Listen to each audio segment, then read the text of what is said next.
I was in a love triangle all summer, and now both people lost interest. I haven't written on here before, so I don't expect much traction, but I could really use advice and a place to vent. I also don't know where else to post this. Disclaimer: I'm very bad at writing and grammar.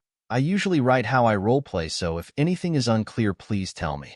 I'll 16F was in a love triangle/corner with two of my close friends, 18M and 18M, but now they have both lost interest in me, and it has affected me a lot more than most people realize. H in the story had a birthday in July, and my birthday is coming up soon. So is K's. Back at the start of last summer, I had broken up with my two partners from a previous 3 to 4 year-long polyamorous relationship. One of the relationship was very toxic, and I had fell out of love with them, feeling very emotionally drained from it for almost a year while I worked up the courage to actually break off the relationship. The other partner was very supportive with helping me actually break up with them and understood the other reason I had for breaking up with them as well. Before all of this, another friend of mine, I will call him K, was also suffering from a breakup as well with their girlfriend of a few months. During this time, K had been slandered on our Discord by our friends for things that he never did. At the time, I didn't know this, but there was a list of things he was being removed from the server for, and one of those items on the list immediately raised alarm bells for me since I had known K for a long time and knew he would never do. So I DM'd him directly asking what it was about, and he decided to tell me every detail from his perspective plus photos of messages to back his statements, which all turned out to be true on his end. K was eventually let back into the server, and me and him became a dynamic duo, best friends. He was a big help in me getting over my partners, and even though he was still delusional about his ex-girlfriend in the beginning, I also helped K to get over her. Later on, maybe a month and a half after all this went down, me, K, and another mutual friend of ours, I'll call him T, had become a small trio. We would tell each other anything and everything.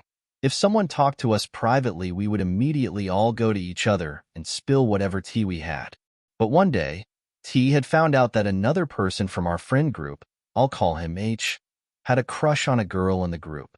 And while he was having this conversation, he would show us the screenshots of him trying to guess who it was, and eventually it turned out that he had a crush on me. To me, this was a complete surprise. We had known each other for almost 2 years at this point, and we had barely ever spoken. I do admit he was super cool, and I had wanted to be a closer friend to him for a while, but when I found out he had a crush on me, I started noticing him more and would reach out more to him to try and build up our bond with each other. I never had any intention of starting anything with him, but I will admit that I started developing a small crush on him as well. Every time we talked, I would smile and feel butterflies, and I was fine with just that feeling. I had recently gotten out of a very serious relationship and was just fine with letting myself feel happy when I was around him. But after around a month of us getting closer and me teasing him like crazy, it's my love language, he eventually got comfortable enough with me to admit he had a crush on me. But not only that, he had a crush on me basically the entire time we knew each other, nearly 2 years.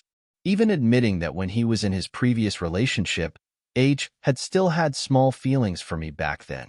I wasn't around when H was dating his ex. I knew his ex personally. She was a friend of mine that I almost never talked to at that point. During his confession, I also admitted that I liked him, and we both came to an agreement that we would talk things slow and just get to know each other more but more closely. When this happened, I immediately ran to my best friend K and told him all about it and how happy I was about everything. Over time, whenever N and H would do something, I would go to K and tell him about it without giving too many details as to keep things more private between me and H. I would never want to hurt his trust in me. All of this lasted for a good while until one night K got overly tired and started spilling his secrets. At night, when K would get overly tired, he couldn't remember things from the night before unless I told him. K had told me that he had a big secret that he couldn't tell me because he was scared and worried it would ruin something, but he wouldn't tell me what it was. Obviously, though, I had my suspicions. The next day, I confronted K about what happened and started to press him to tell me what this secret was until finally late at night, when he was tired again, he admitted that he had started to develop feelings for me. At the time, I did also like him as well, but was hoping that I wouldn't put myself in this situation. Sadly, I have a big problem with not being able to hurt people, Hurting others feels worse to me than me getting hurt instead. So I told Kay that I liked him Oswell the next day when he was more awake, and that we also needed to treat those waters with caution. But now I was put in a situation. Both of these boys liked me, and I liked them both Oswell. Both K and H were both very sweet to me, treating me right, being patient, kind, and respectful of me. But choosing of them was the most hardest decision I have ever had to make. However, my feelings for H were always so much stronger. Eventually, around the middle of July, I made a 70-30 decision and told K in the sweetest way I could that I wasn't choosing him and the reasons as to why, which honestly weren't very sold reasons in all fairness. I could tell he was holding back tears, and by the time our call ended I was sobbing into my pillow because hurting him like that felt so painful I couldn't hold it in. Typically, I'm a very emotionally reserved person, so crying is not something I do often, but when it came to K, he made me feel so safe, as if he were my home, that he would make me cry tears of happiness because nobody had ever treated me that kind and gently before. So causing him pain was like a stab to the heart while someone was twisting the knife.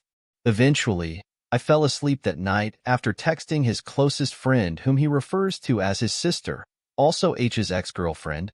We will call her M.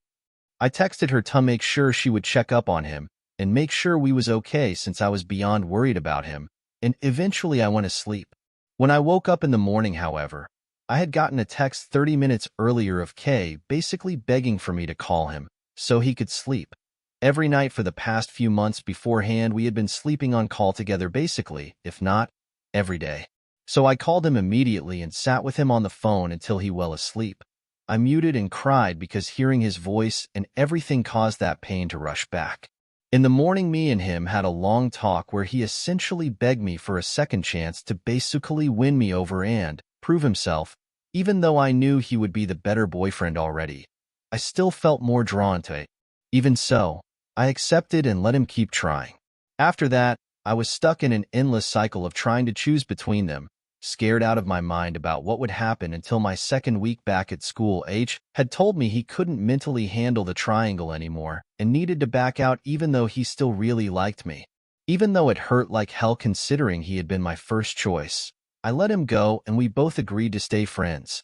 However, a little less than 2 weeks later, I was leaving school at the end of the day getting picked up by my mom when I got a text from Kay saying we needed to talk about something serious. I had a gut feeling about what he was going to say, so I told him to just tell me right then and there's, which is when he revealed that for a few days he had started losing feelings for me, even though we were still incredibly close with each other. I hadn't expected this from him, but my gut feeling was right. I did the same with H and I let him go, not wanting to do the same thing that Kay had done to me, and I went to work not being able to let any emotions out for 7 hours. When I finally got home, I laid in bed and sobbed into my pillow. I needed someone to talk to about everything going on, and since I didn't have anyone else I could turn to, I texted him about what happened. Previously, Kay had offered to let him be an unbased party to vent to, since I literally didn't have any other friends I could talk to about anything, and at the time I didn't take the offer, but now more than ever is when I needed someone to actually talk to, so I let everything out on her, even calling her while I was crying over the phone. That night, I fell asleep crying until I passed out. The next day, however, I had put something on my Instagram now that caused alarm bells to ring for H, and he DM'd me asking if everything was alright. I told him what happened, and he seemed pretty annoyed and told me that if he had known this would happen, he would have waited a little longer before backing out. After that, he offered to start talking again, except it wouldn't be talking, it would be getting closer again. But he told me he wasn't ready to start looking for a relationship again and needed time for himself, which I completely understood and told him I needed some time as well. So over the course from August to last Tuesday of October, we have been flirting with each other, while me and Kay's relationship has drifted apart. Kay has also been talking more about how he can't wait to find his one and only, and how he is still in love with his ex, but doesn't expect anything to ever happen, and how he has been living his best life since he lost feelings for me, which has been so incredibly painful for me, and only recently have I been able to get over him, but even now I'm still jealous and it still hurts to think about. I know I shouldn't be, but 5 months of how close-knit we were just doesn't go away. Sleeping on call every day for months doesn't just go away. Anyway, last Tuesday, H texted me that him and M were going to start trying for a relationship again because apparently somebody else had influenced their relationship beforehand, and he believes that that person was the only reason their relationship went sour. I again let him go even though it was and still is so incredible painful. Ever since then, I have been emotionally disconnected from everything. I can't cry. I don't care about things, and thinking about how he just treats everything like it's normal between us. It hurts. I've been so delusional lately, hoping that one day he's gonna tell me that him and M aren't working out and he wasn't to come back. I fantasize about him being my boyfriend even though I know he's not mine. I told him flat out when he first told me that our relationship was going to change if him and M got together because I wasn't going to disrespect M like that and be buddy-buddy with her boyfriend when I still liked him. I didn't include this in the story, but for some reason that I am still unaware of, M doesn't like me anymore and barely tolerates me. I'm hoping to find out why soon. At this point, I don't know what to do. I want H to be with me so bad, but I know better than to force someone to be with me. I just need to know how I can get rid of my delusional fantasizes so me and him can be normal friends again. I want to know if anyone has any advice for me. TLDR. I was in a love corner/triangle with two boys all summer. One lost feelings for me, and the other is now trying to work out things with his ex-girlfriend. How do I lose my feelings for them and start to help myself heal after being in this emotionally draining situation for so long?